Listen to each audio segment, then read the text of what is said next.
I'm a professor here at FGV School of Law in São Paulo, and I'm here welcoming Professor Michael Shaw from NUS, the National University of Singapore. He's our most recent visitor professor at the Global Law program, and I would like to explore with him about his experience in Brazil and his course.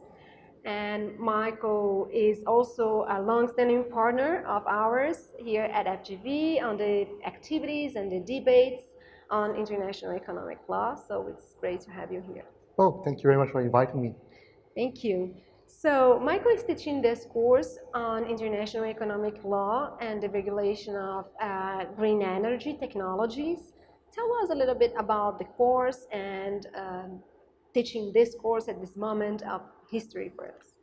So, I think climate change is an existential crisis that the world is facing, and we really do need better and more efficient technology to solve the oncoming problem. The problem is that when many countries implement green energy technology, green energy projects, quite often that project is started with green concerns, but quite soon after become, for want of a better word, greenwashed. They choose to use domestic content. They choose to prefer certain vested interests, some companies, or some nationals. This, I think, will quite often result in perhaps not the best green policies for a country. Because if we conceptualize a green policy, the green policy should be one which has the most efficient, the cheapest, and the least environmentally affecting or impacting production and process cycles. A national restriction to domestic content requirement quite often undermines this.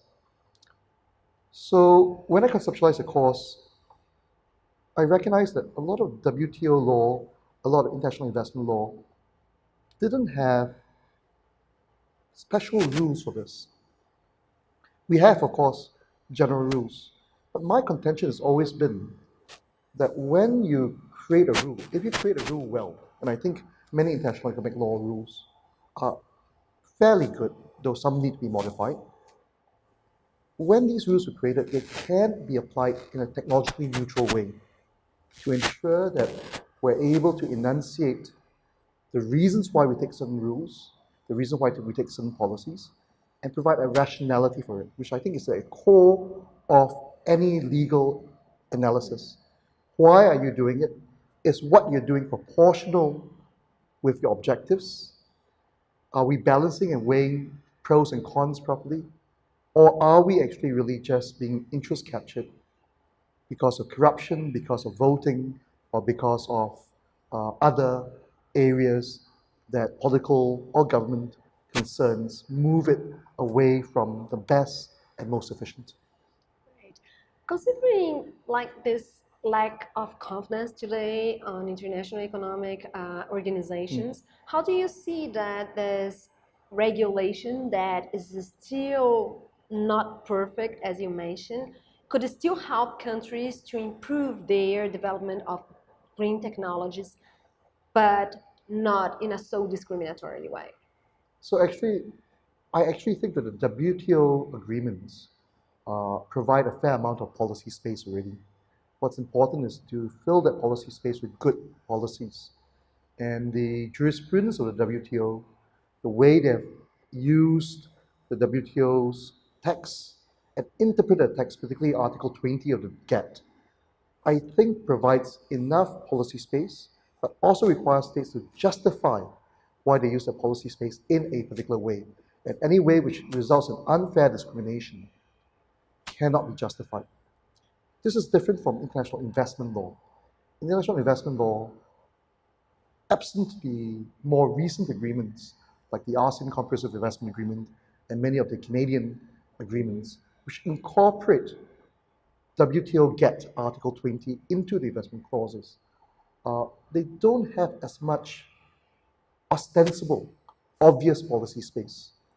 Some cases have tried to read in through various different means those policy space, but I do believe that we should make it more clear so that tribunals are more guided to balance the concerns the states have, particularly for green technology and climate change.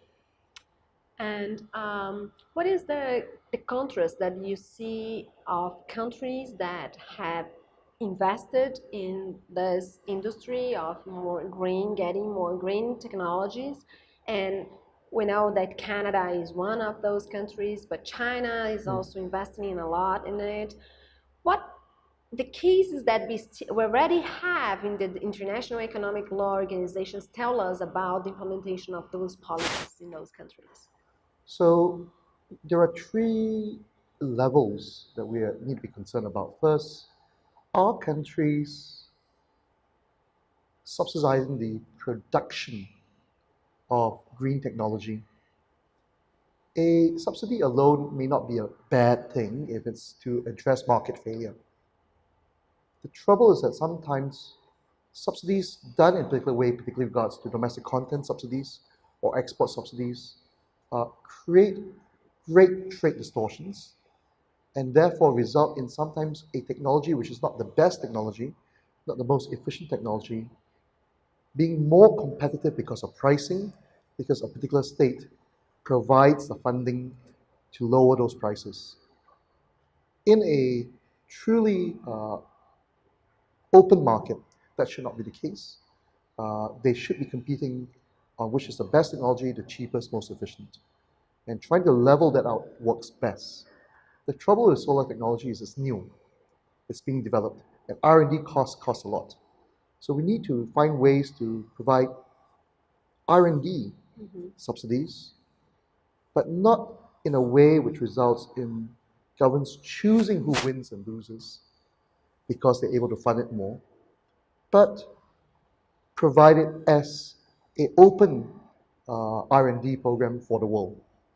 Now, on the second level is when they actually implement green technology in a particular country. Many countries in implementing green technology, particularly solar cells or wind energy, require any electrical provider to use domestic content again. This is the case of India solar cells or Canada FIT. And this is problematic because when you do this, you are choosing again, not necessarily the best technology, but a technology that serves the best interest of a particular government or a particular political party. We should be opening up the market again for the best technology available to compete because electricity is electricity. Green electricity is green electricity. The way it's processed, the way it's produced, should be examined not for nationality, but for the efficiency and environmental impact. And that should be the main focus of any government. The last point which is of concern is what happens when governments withdraw from these subsidies, either because the WTO finds them in violation, or constitutional courts find them in violation, or like in the case of Spain, 4 or 5 years ago, they just ran out of money, or a new government comes in.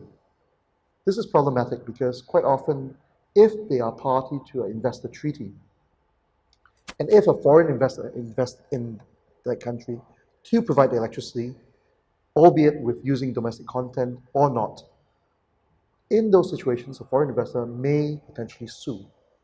They may sue for indirect expropriation, or they may sue for not fair and equitable treatment. We need to provide a way that governments can modify their policies because this is something that's new. We're experimenting with it. A standstill, no change obligation will be very problematic for governments attempting to try out new technologies.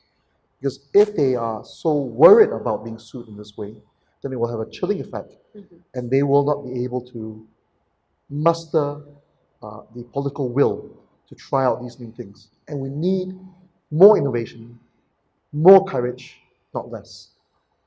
You've mentioned that countries try to kind of greenwashing their policies in a way of protecting also their industries. But how that happened in the last decade and so, but How do you see the clash of the main claim today about national security, that we should be more protectionist on the sense of protecting employment and protecting the nationals? What are the impact of this new discourse that is completely against the main ideals of international economic law today? Whenever we think about protecting nationals, we shouldn't be only thinking about workers or producers. We also need to think about consumers. Um, Whenever a particular industry is protected by the government, distorting trade, the people who suffer the most tend to be the consumers. And quite often, only a particular segment of the society or a particular segment of the industry is benefited by the protection. It, Most economists, when they study the overall trend, tend to say that any protectionism undermines the economy of a country and reduces welfare benefits rather than increases it. We've seen this recently with the American steel tariff that actually affects American industries, especially downstream industries that use the steel because it increases the price of the steel by preventing foreign steel from competing at the same price with US steel, which therefore can command a higher price. Second element to this is that we live in an interconnected world. Because the world is interconnected like never before, we cannot think of a country as being an island to itself.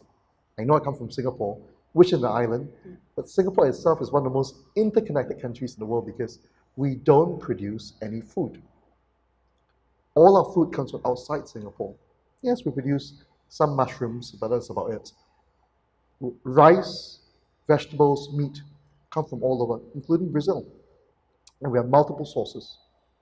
Now, when we think about food, quite often many countries think about food from a self-sufficiency perspective. We need to be self-sufficient for food.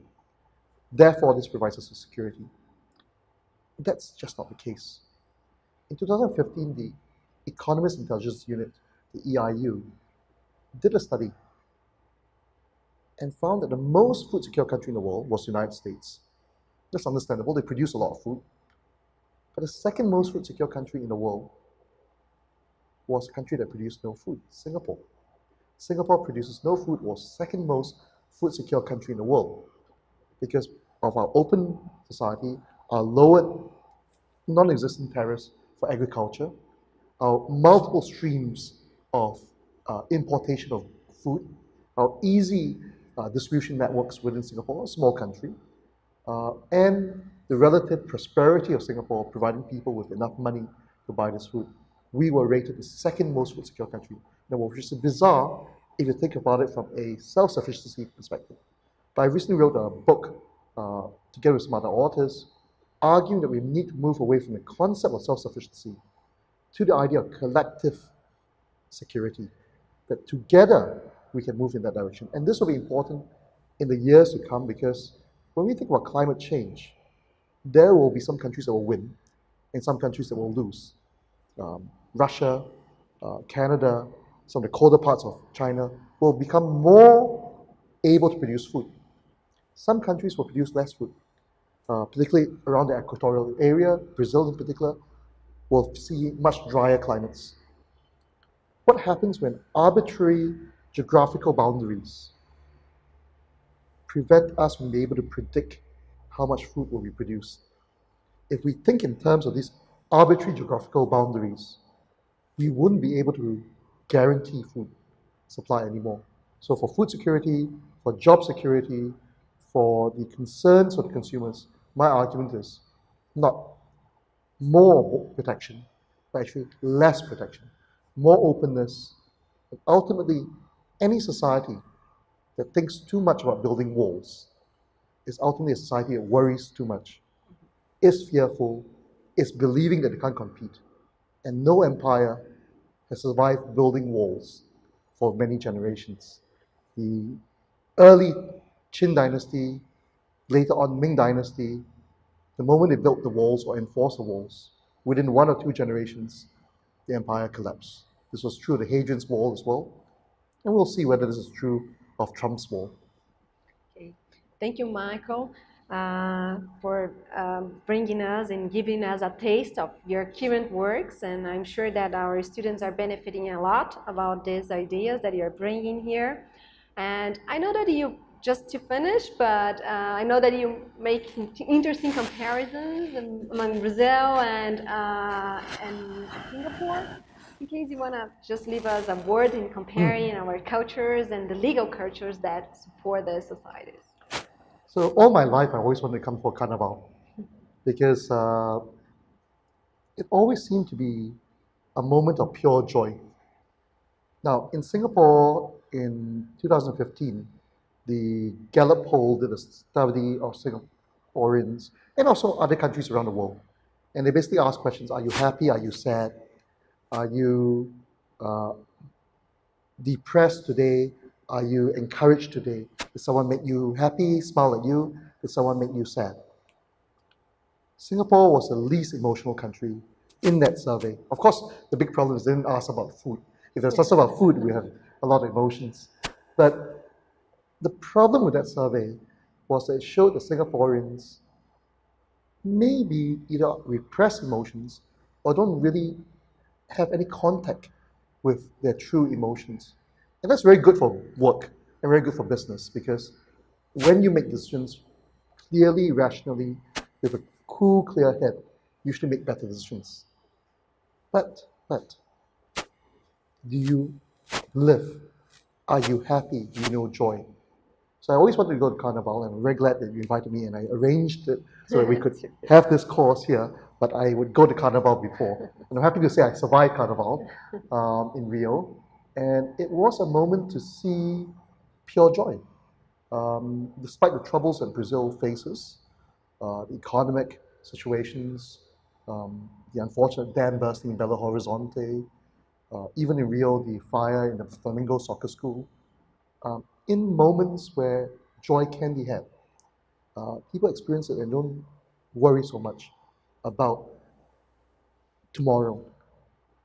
The issue is this: when those moments are over, I think there's a great need to worry about tomorrow, to fix what needs to be fixed.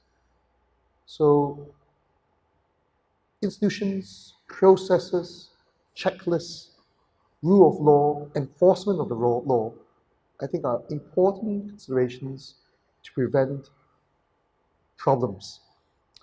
In 1960, Singapore was a country of $500 GDP per capita. We had 50% illiteracy, 1 million population, no food, no water. Nobody had given us any chance to survive. And maybe that focused our minds into fear and no emotions. Now today we are 5.5 million people, 98% literacy, $50,000 US per capita, second most food secure country in the world. We've done well. And we did this because of institutions and the rule of law, which made businesses find it easy and comfortable to invest in Singapore. If you're a foreign investor, you come into Singapore, everything is predictable, the law's not changed overnight, corruption is very limited, if not non-existent in most situations. In those situations, investors come. Even though we have no market, 5.5 million people, that's not a market. We have no natural resources, but we are a useful hub for business.